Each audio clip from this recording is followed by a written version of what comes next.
নিম্নে উক্ত আয়াতসমূহে ধারাবাহিক তর্জমা দেওয়া হইল। 1 নম্বরে, যে ব্যক্তি আখিরাতের ফসল চায় আমি তাহার ফসল বৃদ্ধি করিয়া দেই, আর যে ব্যক্তি দুনিয়ার ফসল চায় আমি তাহাকে উহা হইতে কিছু অংশ দান করি, আর আখিরাতে তাহার কোনো অংশই নাই। 2 নম্বরে, যাহারা ক্ষণস্থায়ী দুনিয়া চায় আমি দুনিয়া তাহাদের মধ্যে যাহাকে ইচ্ছা এবং যতখানি ইচ্ছা দিয়া থাকি, অতঃপর তাহার জন্য যে জাহান্নাম তৈরি রাখিয়াছি উহার যে অপদস্থ হইয়া প্রবেশ করিবে।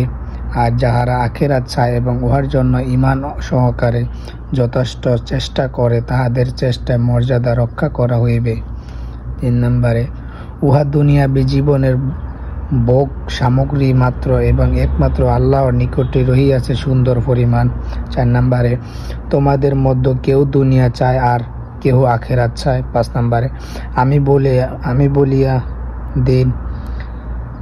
বলিয়া দিন দুনিয়ার বীজ আসবার ইতি তুচ্ছ, আর যাহারা আল্লাহকে ভয় করে তাহাদের জন্য আখিরাতই উত্তম। 6 নম্বর, দুনিয়ার জীবন খেলাধুলা ছাড়া আর কিছুই নয় এবং ফরজগারদের জন্য আখিরাতই উত্তম। 7 নম্বর, যাহারা নিজের দিনকে খেলা ও তামাশায় ব্যস্ত রাখিয়াছে তাহাদেরকে আপনি ত্যাগ করুন।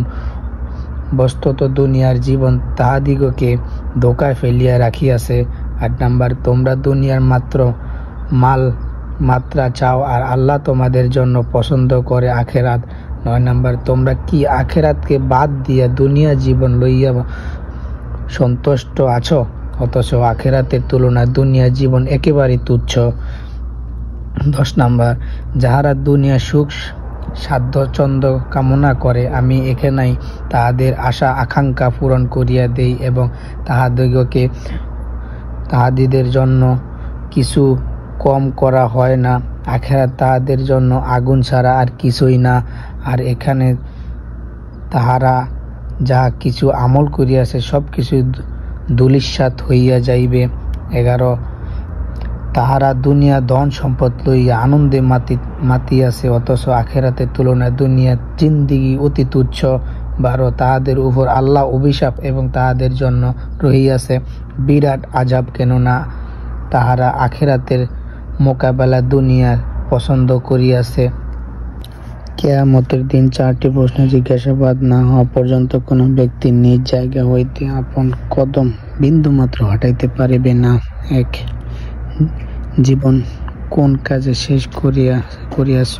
2, যৌবন কি কাজে ব্যয় করিয়াছিল? 3, ধন দৌলত কিভাবে উপার্জন করিয়াছিল এবং কি কি কাজে খরচ করিয়াছিল?